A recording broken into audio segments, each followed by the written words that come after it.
ఎలా ఇబ్బంది పడ్డారో ఒక ఎగ్జాంపుల్ ఈ వేదిక ద్వారా మీ పర్మిషన్ తో చెప్పదలుచుకున్నాను అధ్యక్ష. సిద్దిపేట జిల్లా మీరుదొడ్డి మండల కేంద్రానికి చెందిన మధ్యల కృష్ణయ్య అనే దళిత రైతు 73 సంవత్సరాల అధ్యక్ష. ఇదే గ్రామానికి చెందిన ఒక రైతు 35 ఏళ్ల క్రితం 1452 సర్వే నెంబర్లో 7 ఎకరాల భూమిని కొనుగోలు చేశారు అధ్యక్ష. ధరణి వచ్చిన తర్వాత 35 ఏళ్ల క్రితం కొన్న భూమి ఏదైతే ఉందో, పొజిషన్ లో ఏదైతే ఉన్నారో, దాన్ని ఈ ధరణి కారణంగా ఆ భూమిలో ఉన్న రికార్డులన్నీ తారుమారయ్యాయి అధ్యక్ష. ఆ కారణం చేత జనవరి 22వ తారీఖు 2023 నాడు మధ్యల కృష్ణయ్య గారు 73 సంవత్సరాల వయసున్న మధ్యల కృష్ణయ్య గారు ఆ బాధను తట్టుకోలేక ఆత్మహత్య చేసుకున్నారు అధ్యక్ష.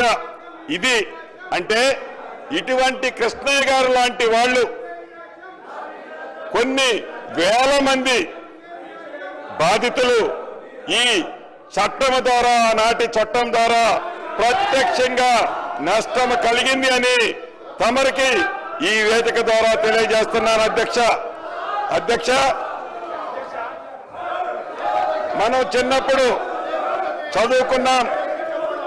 ఒక పిట్ట కథ మీకు చెప్పాల్సిన అవసరం ఉంది అధ్యక్ష. 2 పిల్లులు రొట్టె కథ ఈ ధరణిలో ఉంది. ఏదైతే 2 పిల్లుల మధ్య ఒక రొట్టె కథ గ్రామీణ ప్రాంతాల్లో కథలుగా చెప్పుకుంటారు అధ్యక్ష.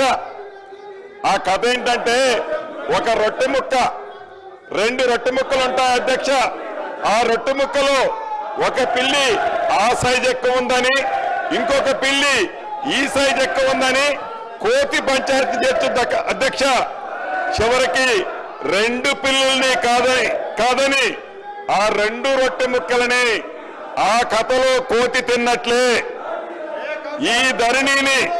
ఈ ధరణి కాన్సెప్ట్ ని పెట్టి తెలంగాణ రాష్ట్రంలో ఉండే దళిత, గిరిజన, మైనారిటీ, బీసీల వేలాది ఎకరాల భూములని ఆనాటి పెద్దలు కోతి సామెతలాగానే తన్నుకుపోయారు అధ్యక్ష. ఈ ధరణిని పెట్టి అదే రకంగా ఇటు రాష్ట్రంలో అటు దేశంలో 2014 ముందు కాంగ్రెస్ ప్రభుత్వం తీసుకొచ్చిన రెవెన్యూ చట్టాలు, సంస్కరణలు రైతాంగానికే కాకుండా యావత్ ప్రజానికానికి ఎంతో మేలు చేశాయని చెప్పడానికి గర్వపడుతున్నాను అధ్యక్ష.